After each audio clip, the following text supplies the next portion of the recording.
حوادث کیا اس کو ڈبو پائے، طوفان حوادث کیا اس کو ڈبو پائے جس کشتی امت کو سرکار سنبھالے۔ طوفان حوادث کیا اس کو ڈبو پائے جس کشتی امت کو سرکار سنبھالے ہے۔ عشاق نبی جو ہے پائیں گے وہ محشر میں، بجھ جائے گی پیاس ان کی تسنیم کے پیالے ہے۔ اور بہت ہی خوبصورت شعر آپ کے نظر کر رہا ہوں، ہے باد خدا افضل، کیا حضرت؟ ہے باد خدا افضل، امی ہے لقب ان کا۔ حضرت توجہ چاہوں گا، ہے باد خدا افضل، امی ہے لقب ان کا، تفسیر ہے قرآن کی، قرآن میں حوالے ہے۔ ہے باد خدا افضل، امی ہے لقب ان کا، تفسیر ہے قرآن کی، قرآن میں حوالے ہے۔ اور سب پر ہے، ایک پر نہیں سب پر ہے، ہم پر بھی ہے آپ پر بھی ہے، سب پر ہے۔ سب پر ہے کرم یکساں، سب پر ہے کرم یکساں، رکھتے ہیں نظر سب پر۔ سب پر ہے کرم یکساں، رکھتے ہیں نظر سب پر، سرکار کی نظروں میں گورے ہیں نہ کالے ہیں۔ سمجھے؟ سرکار کی نظروں میں گورے ہیں نہ کالے ہے۔ اور ہوگا نا کفن میلا، روشن ہے لہد ان کی۔ ہوگا نا کفن میلا، روشن ہے لہد ان کی، کیوں؟ حفاظ کے سینوں میں قرآن کے اجالے ہیں۔ ہوگا نا کفن میلا، روشن ہے لہد ان کی، حفاظ کے سینے میں قرآن کے اجالے ہیں۔ اب میں آپ کے سامنے جناب احمد علی راشد صاحب سے مؤدبانہ گزارش کرتا ہوں وہ آئے بارگاہ سرور کونین میں نذران عقیدت پیش کرنے کی سعادت سعید حاصل فرمائیں۔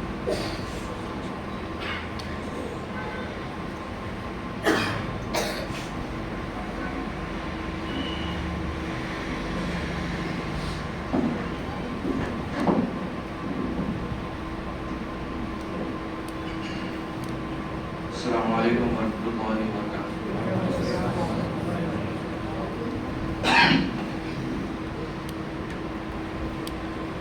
جہاں بھی ہو وہیں سے دو صدا، سرکار سنتے ہیں۔ جہاں بھی ہو وہیں سے دو صدا، سرکار سنتے ہیں۔ سر آئینہ سنتے ہیں، پسے دیوار سنتے ہیں۔ میری ہر سانس انہی کے آہٹوں کے ساتھ چلتی ہے۔ میری ہر سانس انہی کے آہٹوں کے ساتھ چلتی ہے۔ میرے دل کے دھڑکنے کی بھی وہ رفتار سنتے ہیں۔ سر آئینہ سنتے ہیں، پسے دیوار سنتے ہیں۔ میں صدقے جاؤں آقا کے رحمت للعالمین کے میں صدقے جاؤں آقا کے رحمت للعالمین کے پکارو چاہے جتنی بار وہ ہر بار سنتے ہیں جہاں بھی ہو وہیں سے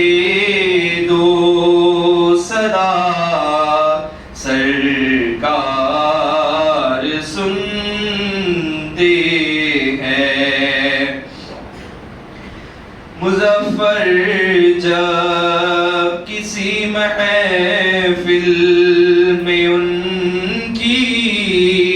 نعت پڑھتا ہے مظفر جب کسی محفل میں ان کی نعت پڑھتا ہے میرا ایمان ہے وہ بھی میرے اشعار سنتے ہیں میرا ایمان میرا ایمان میرا ایمان ہے وہ بھی میرے اشعار سنتے ہیں جہاں بھی ہو وہیں سے دو صدا سرکار سنتے ہیں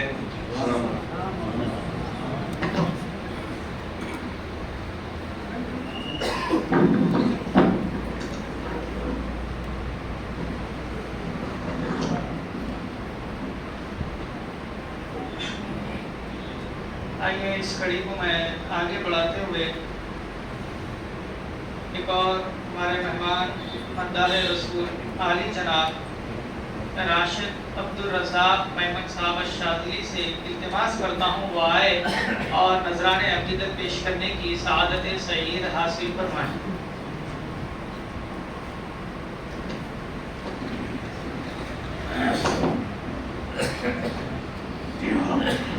السلام علیکم ورحمۃ اللہ وبرکاتہ.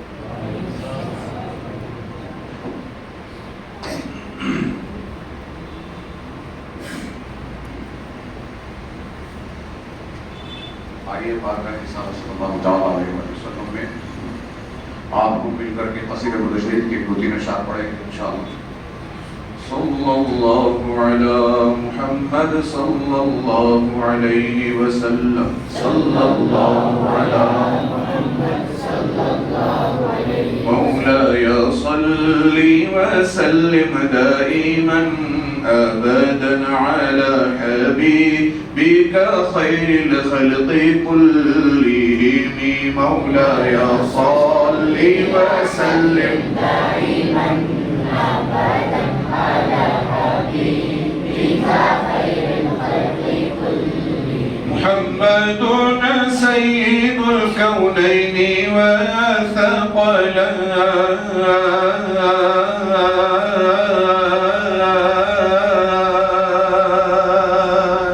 محمد سيد الكونين وثقلين والفريقين من عرب ومن عجم مولاي صل وسلم دائما أبدا على حبيبك خير الخلق كلهم يا ربي بالمصطفى بلغ مقاصدنا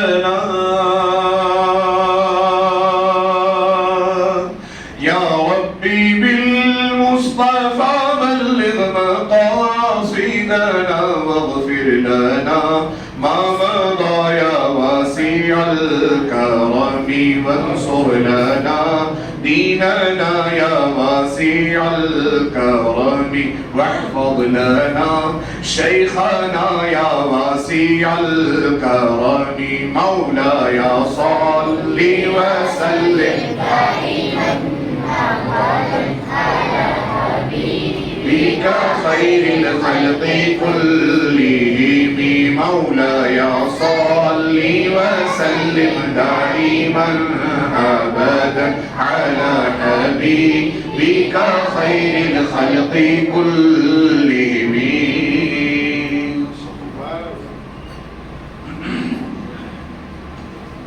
مشہور نعت شریف حضرت رازل آبادی کی اس کے چند اشعار انشاءاللہ سماعت کریں گے. نہ تلاش میں کدے کی نہ تلاش جام مینا میرے واسطے ہے کافی میرا ساقی مدینہ. نہ تلاش میں کدے کی نہ تلاش جام مینا نہ تلاش میں کدے کی نہ تلاش جام مینا میرے واسطے ہے کافی میرا ساقی مدینہ.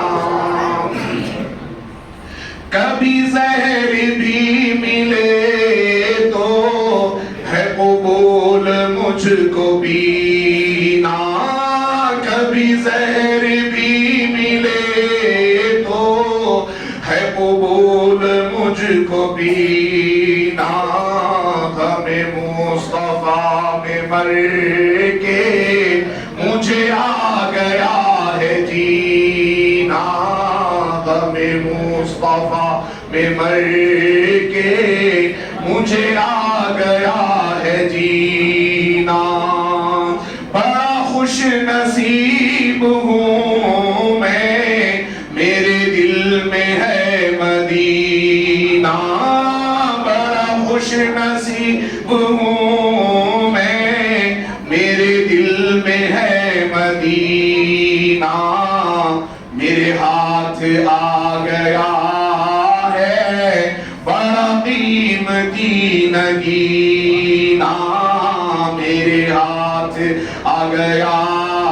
ہے بڑا قیمتی نگینہ. یہ بغیر یہ تیز دھارے سیدی نوشاد پاشا صاحب بڑا ہی پیارا شعر آپ ہم سب کے دل کا درد ہے اس میں انشاءاللہ. یہ بھور یہ تیز دھارے میرا کچھ نہ کر سکیں گے. یہ بھور یہ تیز دھارے میرا کچھ نہ کر سکیں گے. انہیں نا خدا بنا لوں ابھی پار ہے سفینہ. انہیں نا خدا بنا لوں ابھی پار ہے سفینہ. میری زندگی کا حاصل میرے واسطے یہی ہے. میری زندگی کا حاصل میرے واسطے یہی ہے. تیرا نام لے کے مرنا تیرا نام لے کے جینا. تیرا نام لے کے مرنا تیرا نام لے کے جینا. میری بے کسی کا عالم شہد و سرا سے کہنا. میری بے کسی کا عالم شہد و سرا سے کہنا. کبھی ایسا گزر ہو جو تیرا سوئے مدینہ، کبھی ایسا گزر ہو جو تیرا سوئے مدینہ، وہ تجھے اگر بلا لے تو کرم ہے راز ان کا، وہ تجھے اگر بلا لے تو کرم ہے راز ان کا،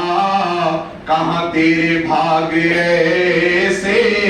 کہاں تو کہاں مدینہ، کہاں تیرے بھاگ ایسے، کہاں تو کہاں مدینہ، میرے واسطے ہے کافی میرا ساقی مدینہ۔ السلام علیکم ورحمۃ اللہ وبرکاتہ۔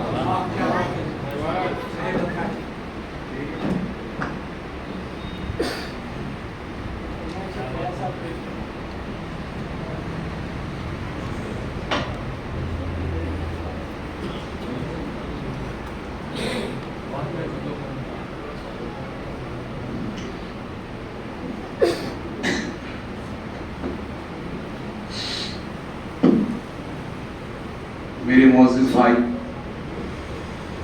محترم جناب سید فیاض علی صاحب، اللہ تعالیٰ نے ان کو خیر سے نوازا ہے، خیر والد ان کو بنایا ہے۔ بہت خوشی ہوتی ہے روڈ سے جب بھی گزر ہوتا ہے تو اس مسجد کو دیکھتے ہوئے، وہ کہ مسجد چھوٹی ہے دیکھنے میں لیکن لوکیشن ماشاءاللہ اور ایسی دور سے نظر آتی، اللہ ان کو ان کے والدین کو قبر سے، ان کے والدین کی قبر کو نور سے بھر دے پروردگار، اور اس کام کو قبول فرمائے۔ ان کا حکم ہے کہ وہ نعت شریف جو سنانے کے لیے کوشش کرتا ہوں انشاءاللہ۔ واہ کیا جود و کرم ہے شہ بطحا تیرا، واہ کیا جود و کرم ہے شہ بطحا تیرا، نہیں سنتا ہی نہیں مانگنے والا تیرا، نہیں سنتا ہی نہیں مانگنے والا تیرا، وعدہ کیا جود و کرم، فرش والے تیری شوکت کا علو کیا جانے، فرش والے تیری شوکت کا علو کیا جانے، خسروا عرش پہ اڑتا ہے پھریرا تیرا، خسروا عرش پہ اڑتا ہے پھریرا تیرا، نہیں سنتا ہی نہیں ایک میں کیا میرے اس یہاں کی حقیقت کتنی، ایک میں کیا میرے آقا، ایک میں کیا میرے اس یہاں کی حقیقت کتنی، مجھ سے 100 لاکھ کو کافی ہے اشارہ تیرا، مجھ سے 100 لاکھ کو کافی ہے اشارہ تیرا، نہیں سنتا ہی نہیں مانگنے والا تیرا، وعدہ کیا جود و کرم، تیرے ٹکڑوں پہ پلے غیر کی ٹھوکر میں نہ ڈال، تیرے ٹکڑوں پہ پلے غیر کی ٹھوکر میں نہ ڈال، جھڑکیاں کھائیں کہاں چھوڑ کے صدقہ تیرا، جھڑکیاں کھائیں کہاں چھوڑ کے صدقہ تیرا، نہیں سنتا ہی نہیں، مٹ گئے مٹتے ہیں مٹ جائیں گے دشمن تیرے، مٹ گئے مٹتے ہیں مٹ جائیں گے اعداء تیرے، نہ مٹا ہے نہ مٹے گا کبھی چرچا تیرا، نہ مٹا ہے نہ دیگا کبھی چرچا تیرا نہیں سنتا ہی نہیں میں تو مالک ہی کہوں گا کہ وہ مالک کے حبیب میں تو مالک ہی کہوں گا کہ وہ مالک کے حبیب یعنی محبوب و محب میں نہیں میرا تیرا یعنی محبوب و محب میں نہیں میرا تیرا یعنی محبوب و محب میں نہیں میرا تیرا نہیں سنتا ہی نہیں مانگنے والا تیرا واہ کیا جود و کرم ہے شہ بطحا تیرا واہ کیا جود و کرم سلام علیکم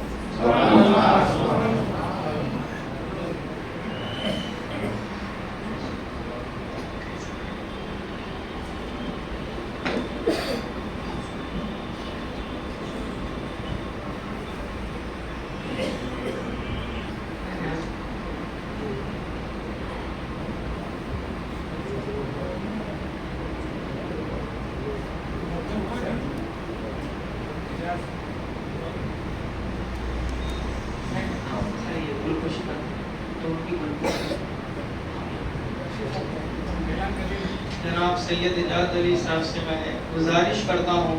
کہ وارڈ نمبر 4 کے کارپوریٹر جناب جہانگیر بھائی صاحب کی گلکشی فرمائیں کونسلر وارڈ نمبر 4 کے کونسلر جناب جہانگیر صاحب کی گلکشی فرمائیں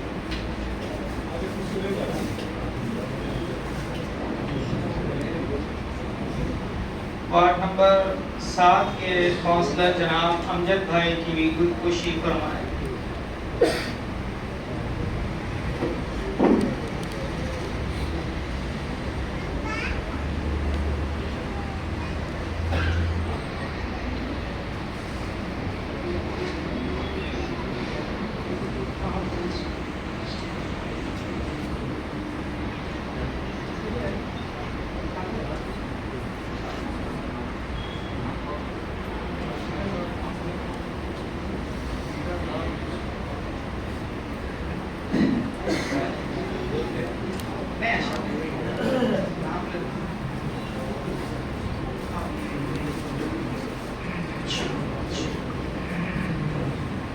تاجدین بابر صاحب کی گلکشی فرمائیں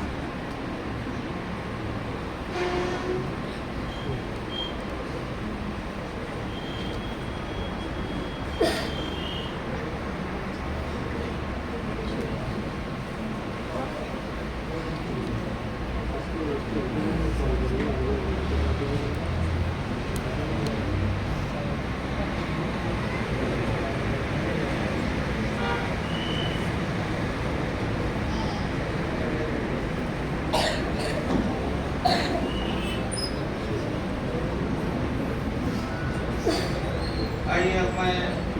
جلسے کے مہمان مشرف عالی جناب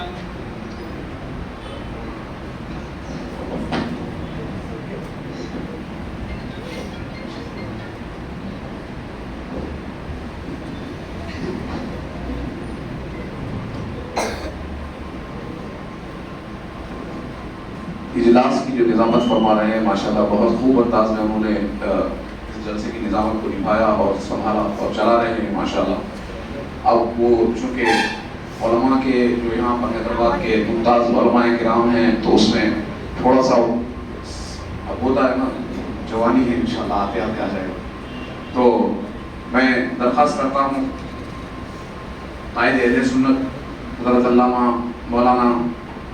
حامد حسین صاحب حسان فاروقی صدر سنی دعوت اسلامی تلنگانہ و آندھرا پردیش سے جو اپنے خطاب جلیل سے ہمیں سرفراز فرمائیں. اور جانشین خطیب الاسلام ہے یہ خطیب الاسلام ماشاءاللہ حیدرآباد میں ایک ممتاز مقام رکھتے تھے, سبھی جانتے ہیں مولانا حافظ الطاف حسین فاروقی صاحب علیہ رحمت و رضوان کو انہی کے جانشین بھی ہیں اور قائد اہل سنت بھی ہیں. اللہ تعالیٰ ان کی عمر دراز فرمائے. میں ان سے درخواست کرتا ہوں, گزارش کرتا ہوں کہ اپنے خطاب سے سرفراز فرمائیں. نعرہ تکبیر، نعرہ رسالت،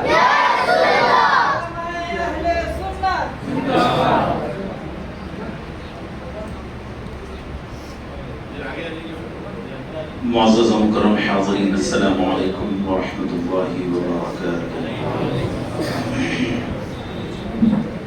الحمد للہ الذی هدانا إلى سواء الطريق وما كنا لنهتدي لولا أن هدانا الله، والصلاة والسلام على سيدنا ومولانا محمد رسول الله وعلى آله وصحبه وعلى كل من والاه، أما بعد فأعوذ بالله من الشيطان الرجيم بسم الله الرحمن الرحيم،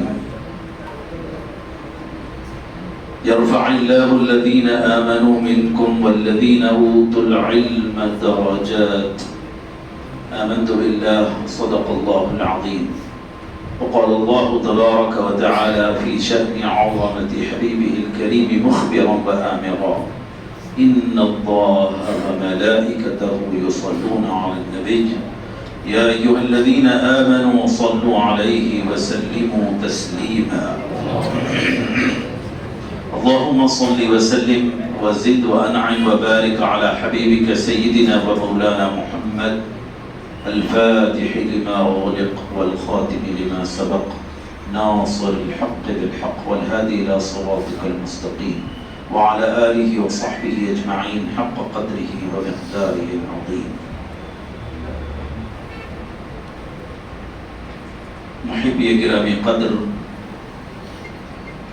برادر گرامی وقار، صدر اجلاس حضرت العلام سید محمد علی القادری الہاشمی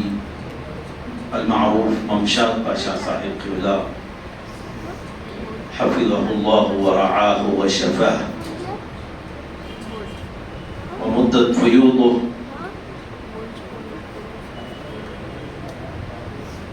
اور مدرسہ حاضہ کے بانی و ناظم علی جناب محترم سید فیاض علی صاحب، جمیع مہمانان گرامی قدر، بزرگان ملت، نوجوان ساتھیوں اور پیارے عزیز طلباء، آج کی یہ مبارک محفل انتہائی برکتوں اور رحمتوں والی بھی ہے، اور یہ موقع انتہائی خوشی و مسرت کا بھی ہے کہ اس موقع پر آج طلباء کی حوصلہ افزائی کے لیے انعامات، جو کچھ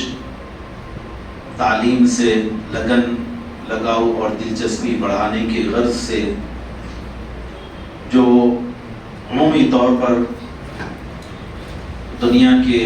تعلیمی اداروں کا دستور و معمول ہوتا ہے، اس کے مطابق اسی نظم کے تحت میں بڑے پرتپاک انداز میں یہاں پر بھی انعامات کی تقسیم پیارے اور عزیز طلباء کے درمیان میں مقابلہ جات میں انعام پانے والے ان کے لیے بھی، اور جو ان میں حصہ لیے مقابلہ جات میں، تعلیمی مقابلہ جات، علمی دیگر صلاحیتوں کو اظہار کے لیے مقابلہ جات جو منعقد کیے گئے، اور اس کے علاوہ فزیکل ایکٹیویٹیز کے طور پر کچھ کھیل کود جو انتہائی صحت کے لیے انتہائی ضروری بھی ہے، اور طلباء کے لیے ان کی اپنی تعلیمی صلاحیتوں کو اجاگر کرنے کے لیے بھی ضروری ہے۔ ان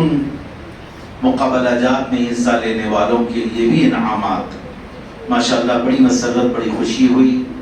اور دل کی عمیق گہرائیوں سے اللہ تبارک و تعالیٰ کی بارگاہ میں منتمین مدرسہ، بالخصوص بانی و محتمم علی جناب سید فیاض علی صاحب اور ان کے دیگر برادران اور دیگر ان کے اعوان و انصار، ان تمام کو مبارکباد پیش ہے، اور اللہ تعالیٰ کی بارگاہ میں دست دعا بھی ہوں کہ مولا کریم ان کی تمام تر خدمات کو قبول فرمائیں، اور ان خدمات کے جذبات کو اللہ تبارک و تعالیٰ ان کی نسلوں میں بھی منتقل فرمائیں،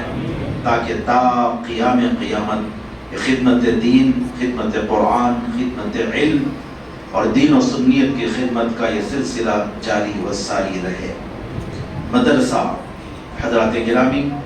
یہ اسلامی معاشرے اور مسلم امہ کی یہ ریڑھ کی ہڈی ہے۔ مسجدوں کو بنانے کا شوق اور ذوق لوگوں کے اندر فضائل مسجد کی تعمیر کے حوالے سے جو کچھ قرآن کریم کی آیات میں اور احادیث نبویہ میں بیان کیے گئے ہیں، اس کی بنا پر مسجدوں کی تعمیر کے لیے آگے بڑھ کر مسجد وقتی طور پر بن جاتی ہیں مسجدیں بھی، لیکن ان مسجدوں کو آباد کرنے کا جو کام انجام دیا جاتا ہے وہ مدارس میں اور مدرسے میں۔ مدرسے مسجد کو آباد کرنے کے فضائل اور اس کی فضیلتیں اور علم دین پر عمل کرنا، نمازوں کی اہمیت کو اجاگر کرنا اور نمازوں کی فرضیت کو اجاگر کرنا اور اس کی تاکید کرنا، یہ سب ساری صلاحیتیں پیدا کی جاتی ہیں مدرسوں سے وابستہ ہونے والوں کے اندر۔ وہ پھر معاشرے کے اندر ایک نمائندہ بن کر اس کام کو بحسن خوبی انجام بھی دیتے ہیں بحمد اللہ تعالی۔ اللہ تبارک و تعالی نے قرآن کریم میں واضح طور پر اس بات کو بیان فرمایا ہے کہ رب تبارک و تعالی تم میں سے ان لوگوں کو جو صاحب ایمان ہے اور صاحب علم ہے، ان کے درجات کو رب تبارک و تعالی بلند فرمائے گا۔ یرفع اللہ الذین آمنوا منکم والذین اوتوا العلم درجات۔ اللہ تبارک و تعالی بلند فرمائے گا الذین اوتوا العلم، تم میں سے جو ایمان والے ہیں اور جنہیں علم کی دولت سرفراز کی گئی ہے، اللہ کریم نے وعدہ فرمایا ہے کہ ان کے درجات بلند کیے جائیں گے۔ حضرات گرامی، قرآن پاک کی عظمت ہر مسلمان اس سے واقف ہیں، واقف ہونا چاہیے اور واقف رہنا چاہیے۔ یقیناً علم، جس چیز کا علم حاصل کیا جا رہا ہے،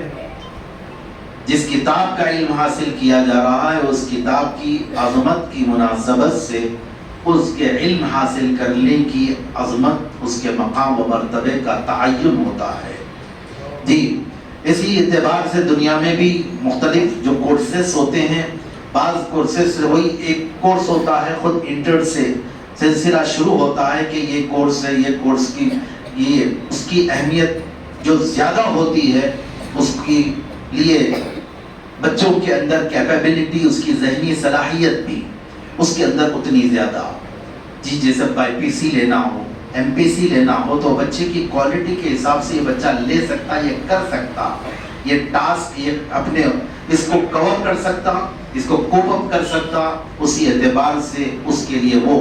ساتھ ساتھ طالب علم کا بھی یہاں پر یہ معیار ہوتا ہے۔ تو وہیں پر پیرنٹس کے لیے بھی فیسز کا بھی ڈفرینس، سی کی فیس الگ ہوتی ہے، وہی انٹر کورس ہو رہا ہے، اس کی فیس کم ہوئی، پھر اس سے پھر ایم پی سی ہے، بائی پی سی، اس کے فیسز زیادہ، وہ کورسز بھی اسی اعتبار سے اس کی اہمیت بھی معاشرے میں زیادہ کاؤنٹ ہوتی ہے، زیادہ مانی اور تسلیم کی جاتی ہے۔ کیونکہ آگے فردر ڈگری میں بھی جی کوئی انجینئرنگ کے لیے آگے بڑھنا ہو، بھی کسی کو میڈیکل فیلڈ میں آگے بڑھنا ہو، تو وہی کورسز جو اس کے بیس بنتے ہیں، اس کی بنیاد بنتے ہیں، اسی بنیاد پر وہ آگے بڑھتے ہیں۔ یہ تعلیم مختلف اعتبار سے، ان کورسز کی اہمیت، پھر وہ حاصل کرنے والا وہ ڈگری کیا ہوا ہے، پھر وہی ڈگری کوئی دوسری بی اے کرنے والا، جی بی کام کرنے والا کوئی اور ہوتا ہے، لیکن وہی ڈگری کرنے والا کوئی ایم بی بی ایس کیا ہوا ہے، جی کوئی بی ڈی ایس کیا ہوا ہے، تو وہی ڈگری ہولڈر ہے، یعنی ڈگری کیا ہوا ہے، گریجویٹ ہے وہ بھی، لیکن اس کی اہمیت ایک علیحدہ اور ممتاز ہے معاشرے میں۔ یہ بلا کسی یہ تشبیہ جو قرآن پاک کی کوئی دنیاوی کسی بھی اعتبار سے کسی بھی کتاب کی موازنے کے اعتبار سے نہیں دی جا سکتی۔ فضل کلام اللہ، یہ احادیث شریفہ میں اس بات کا واضح طور پر اعلان کر دیا گیا، کلام اللہ کی فضیلت، یعنی اللہ کی کتاب کی فضیلت، ایسے ہی یہ دیگر دنیا کی دیگر تمام تر دوسری کتابوں پر جیسے اللہ کو فضیلت حاصل ہے مخلوق پر، کوئی اس کا کسی قسم کا موازنہ نہیں ہے، کوئی کمپیریزن نہیں ہے اللہ کی فضیلت مخلوق پر، کیا کسی قسم کا تناسب نہیں، لیکن اللہ اکبر اس کی عظمت کا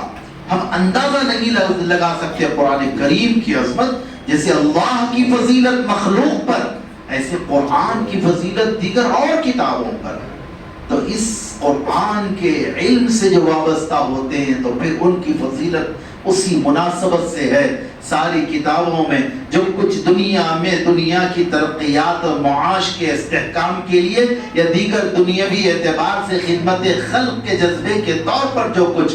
انجام حاصل کیے جاتے ہیں، ڈگریز اور تعلیمات حاصل کی جاتی ہیں، گرچہ کہ ان کے لیے بھی کفایہ کی وجوب کفایہ کا درجہ رکھتے ہیں کہ امہ میں، مسلم امہ میں ڈاکٹرز کا بننا بھی یہ واجب کفایہ ہے مسلم قوم کے اوپر کہ وہ اپنے معاشرے، اپنی سوسائٹی، اپنے گھروں سے ڈاکٹر بھی بنائے، جی انجینئر بھی بنائے، جی اسی اعتبار سے ڈاکٹری کی فیلڈ میں جو مختلف جو اسپیشلائزیشن ہوتی ہیں، تخصص ہوتے ہیں، ان میں بھی وہ مہارت والے خواتین کے لیے جو خصوصی شعبے ہیں ان میں وہ مہارت وہ حاصل کریں۔ جی اسی طرح سے وکالت کے درجے معاملات اس فیلڈ میں بھی یہ واجب کفایہ ہے مسلم قوم کے اوپر کہ اپنے میں سے ان میں کوئی وہ ایڈوکیٹ بھی بنائے، جی لائر بنائے، ڈاکٹر بنائے، انجینئر بنائے۔ وہیں پر یہ بھی بہت عظیم ترین یہ درجہ بھی ہے کہ مسلم قوم کے اندر ہر گھر کے اندر ایک بچہ کم از کم ایک بچہ تو حافظ قرآن ہو۔ یہ ذمہ داری ایسے نہیں کہ وہ ایک حافظ قرآن ہو گیا تو دوسرا الف با کی پڑھنے کی بھی اسے ضرورت اور حاجت محسوس نہیں کر رہا ہے۔ باپ بھی بڑا بے فکر ہے کہ میرا بچہ تو ماشاءاللہ حافظ قرآن ہو گیا، خود کو صحیح طور پر سورہ فاتحہ یاد نہیں، ایسا نہیں ہے۔ وہ الگ ہے کہ طلب العلم فریضۃ علی کل مسلم، آقا کریم کا جو فرمان ہے ہر مسلمان چاہے مرد ہو چاہے عورت ہو، علم کا حاصل کرنا اس پر فرض کا درجہ ہے، فرض عین ہر مسلمان پر ہے۔ وہ علم جو قرآن کا اتنا پڑھنا جاننا ضروری ہے جتنا کہ اس کی نمازوں کے لیے ضروری ہوتا، اتنا یاد رہنا قرآن اس کے لیے ضروری، اذکار نماز اس کو اتنے یاد ہونا ضروری، نماز میں پڑھی جانے والے اذکار یہ لازم و ضروری ہے کہ باپ بے فکر نہیں ہو سکتا کہ ان چیزوں سے بھی اپنے آپ کو مستغنی اور بے نیاز تصور کرے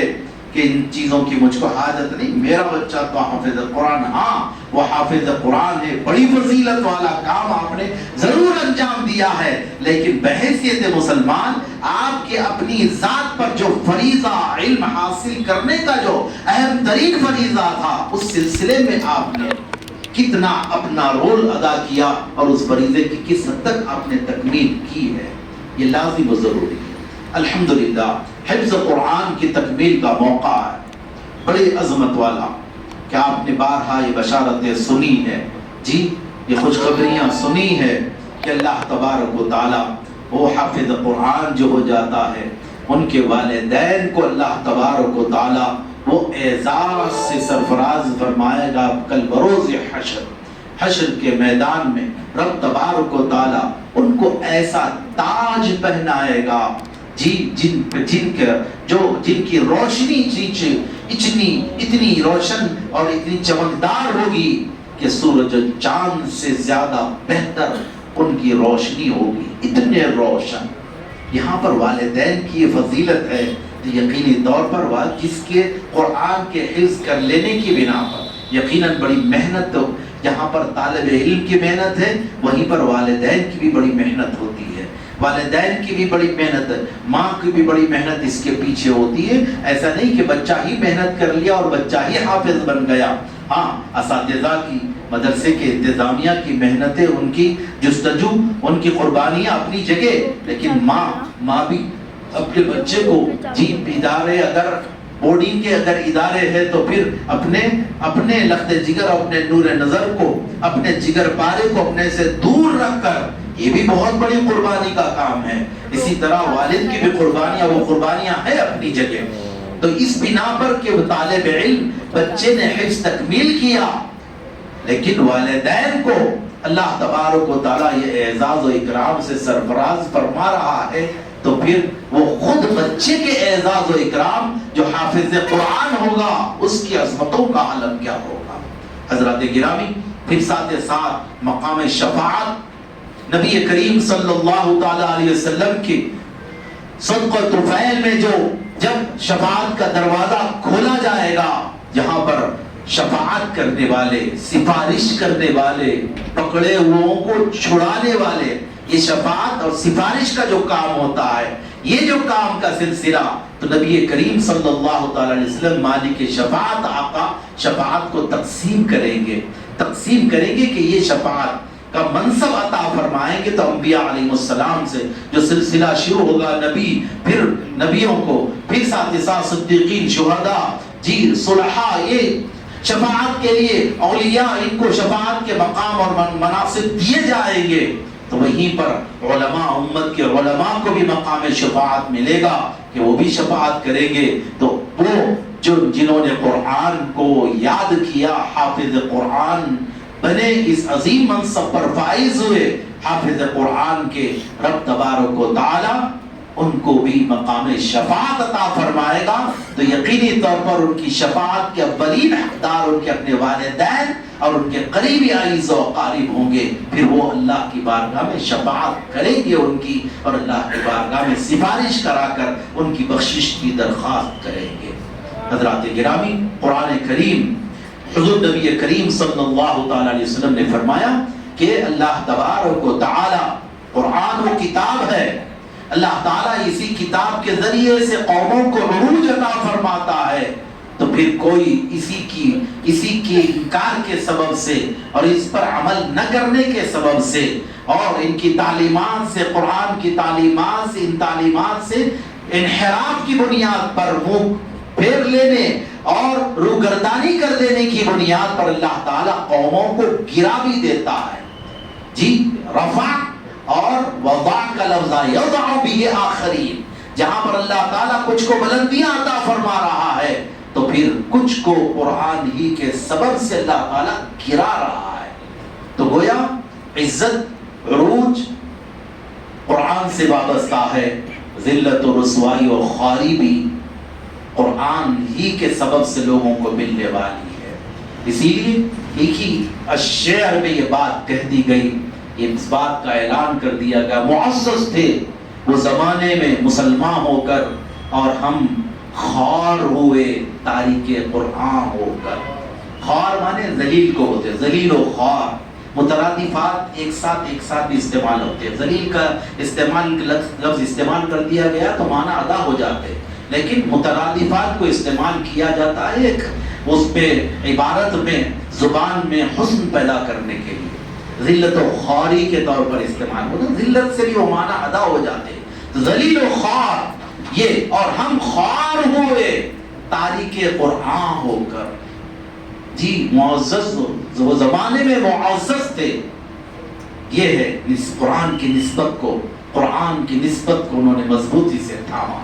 صرف اس اعتبار سے کہ قرآن اللہ کا کلام ہے، اللہ کی کتاب ہے، سر پہ رکھا، آنکھوں پہ رکھا، پھر اونچے تابدار پہ رکھ دیا، بس ختم، that's it۔ اب پھر کسی کے انتقال کا انتظار ہے کہ جب محترم کو بہت احترام والی چیز ہے اسے نکالنا، اتنے احترام کے ساتھ نکالنا ہے، تو پھر بڑی حرمت کے ساتھ انتظار کرنا کسی کے انتقال کا، تب کہیں بڑے اونچے تابدان سے قرآن نیچے آئے یا جوزدان میں چھپا ہوا قرآن کو اس کو برآمد کیا جائے باہر، اس کی رونمائی ہو رہی ہے۔ جی، موقع پھر اس میں بھی آج کل گھر والوں کے پڑھنے کا کتنا اہتمام باقی رہ گیا ہے۔ گھر والے تو بس یہ کام وہ کام اس میں پڑھے ہیں، وہ بھی پارٹی کو بلا کر پڑھا دینے کا سلسلہ ہے کہ بھئی پڑھنے والے ختم قرآن پارٹی کو بلا لیا جائے، پڑھا لیا جائے۔ جی، خود کے پڑھنے کا بھی اس میں بھی بہت کمی آ گئی ہے، اہل خانہ اس موقع پر بھی پڑھنے میں بڑے افسوس کے ساتھ کہنا پڑتا ہے۔ حضرات گرامی، یہ اور بات ہے کہ قرآن اس طرح سے بلا کر پڑھوانا کس حد تک مناسب ہے، لیکن یہاں پر میں عرض کر رہا ہوں کہ ہم سے، قرآن سے ہمارا جو قرآن سے رشتہ اور تعلق ہے، یہ بہت اہم ترین مسئلہ ہے۔ باتیں ہوتی ہیں قرآن پاک کی شفاعت کے حوالے سے، یقیناً القرآن، آپ رمضان آ رہا ہے وہ حدیثیں سنیں گے آپ، الصوم والقرآن یشفعان للعبد فیشفعان، روزہ اور قرآن اللہ پاک کی بارگاہ میں ایسی شفاعت کرنے والی یہ دونوں چیزیں ہیں کہ وہ شفاعت بھی کریں گے اور ان کی شفاعت قبول بھی کر لی جائے گی۔ روزہ دار کی شفاعت روزہ کرے گا تو قرآن کی تلاوت کرنے والے کی شفاعت قرآن کرے گا، ان کی شفاعت قبول کر لی بھی جائے گی۔ یہ نبی پاک صلی اللہ علیہ وسلم کا فرمان ہے، حق ہے۔ حضرات گرامی، اسی طرح قرآن پاک کی فضیلتیں ہیں، شفاعت کا، قرآن شفاعت کرنے والا بھی ہے، ایک ایک حرف اس کا ثواب کا باعث ہے، سب ہے اپنی جگہ۔ لیکن یہاں پر قرآن کا ایک رخ جہاں پر شفاعت کرنے والا، سفارش کرنے والا ہے، تو اس کا ایک اور رخ شکایت کرنے والا بھی ہے۔ جی کہاں جا رہا، پکڑو اس کو، جی یہ پکڑا ہوا ہے، چھوڑو اس کو، یہ جو شفاعت ہے وہ کہاں جا رہا ہے، اسے تو پکڑو، یہ ایک اس کا ایک رخ ہے۔ تو قرآن کریم جس کا اعلان کرتا ہے وقال الرسول یا رب ان قوم اتخذوا هذا القرآن مہجورا، اور رسول کہیں گے کہ اے میرے رب، اللہ اکبر، اس نے ان هذا قومی، بے شک میری اس قوم نے قرآن کو متروک و مہجور بنا دیا تھا۔ نبی کریم صلی اللہ تعالیٰ علیہ وسلم اللہ کی بارگاہ میں یہ شکایت کریں گے، میری قوم نے ان قومی اتخذوا هذا القرآن مہجورا، میری اس قوم نے قرآن کو مہجور، ہجر، چھوڑ دینا، متروک کر دینا، چھوڑ دینا، میری اس قوم نے قرآن کو چھوڑے رکھا تھا۔ اللہ اکبر۔ آقا کریم جس قوم کے بارے میں، جس فرد کے بارے میں اگر یہ فرما دیں کل بروز حشر، کیا اس کی نجات ممکن ہے؟ اللہ کی پناہ، نبی کریم کی رحمت کا آسرا اور سہارا مل جائے ہمیں۔ حضرات گرامی، تو کیا ممکن ہے کہ حبیب پاک کی جی اشارے ابرو پر وہ جنت تقسیم ہونے والی ہے؟ حبیب پاک کی مرضی، وہاں پر اللہ تبارک و تعالی حضور کو مقام وَلَسَوْفَ يُعْطِيكَ رَبُّكَ فَتَرْضَىٰ کا مقام و منصب بھی اللہ عطا فرما رہا، لیکن ساتھ ساتھ قرآن اس کو بھی اعلان کر رہا ہے کہ رسول یہ کہیں گے القرآن، انہوں نے قرآن، میری اس قوم نے قرآن کو متروک و مہجور کر دیا تھا، چھوڑے رکھا تھا۔ حضرات گرامی، ہمارا کیا معاملہ ہے؟ ایمان، قرآن کے جو حقوق بیان کیے گئے، قرآن کے حقوق میں سے حق قرآن کا، قرآن پر ایمان لانا ہے۔ یقیناً ہم اس حد تک جی بڑے فخر سے ہم کہہ سکتے ہیں کہ ہم قرآن پر ایمان، اللہ کی کتاب، اللہ کا کلام ہے، بڑے اعزاز اکرام کے ساتھ سر آنکھوں پر رکھیں۔ بیٹی کی شادی کا موقع ہے تو سب سے پہلے قرآن جہیز میں دینا ہے، گھر میں پہلے وہ پہنچانا ہے۔ گھر برونی اور دکان کی برونی کا مسئلہ ہو تو پہلے قرآن داخل کریں گے، بعد میں سامان داخل کریں گے۔ جی یہ سب ہے اس کے ساتھ معاملات، گویا ہمارے یہ جو معاملات قرآن کے ساتھ ہمارا جو گویا تو جو برتاؤ ہے، اس تمام سے صرف یہ محسوس ہوتا ہے کہ قرآن صرف اور صرف برکت کے لیے نازل کی گئی ہے، اور ہم صرف اس سے برکت کے حصول کے حوالے سے ہی ہم اسی حوالے سے ہی ہم اس کے ساتھ اپنے معاملات کا تعلق اسی حد تک برقرار اور محدود رکھے ہیں۔ حضرات گرامی، حاصل یہ ایک تو قرآن پر ایمان، ساتھ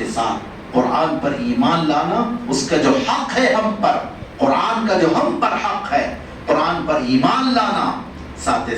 قرآن کو پڑھنا ہے، قرآن کی تلاوت۔ اب یہ قرآن پڑھنا بلکہ تو پوچھئے یہ قرآن آپ نے ہاں پڑھ لیا، مجھے 6-7 سال کا تھا، ختم کر لیا قرآن، ایسے بس ختم کر لیا تو بس ختم ہی ہو گئی۔ 6-7 سال کا تھا وقت، الحمدللہ میرا ہدیہ ہو گیا، استاد میں آتے تھے، مسجد جاتا تھا، الحمدللہ قرآن ختم کر دیا۔ یعنی اس کے بعد کہ میرا کوئی ربط اور تعلق گیا نہیں ہے، اس کی ضرورت اور حاجت بھی محسوس نہیں کر رہا ہے، اور بڑے اطمینان سے جواب بھی دے رہا ہے کہ میں نے الحمدللہ بچپن میں قرآن 2 قرآن جو بھی ختم کیا تھا۔ حضرات گرامی، یہ نہیں، قرآن روزانہ اپنی زندگی کے، روزانہ اللہ نے اگر صبح زندگی دی ہے، یعنی صبح آنکھ بیدار ہوئے ہیں آپ نیند سے، تو زندگی ہی ہے۔ آپ دعا پڑھتے ہیں الحمدللہ الذی احیانا کہتے ہیں، صبح اٹھتے ہیں تو تعریف ہے اللہ تعالیٰ کے لیے جس نے ہمیں زندہ کیا،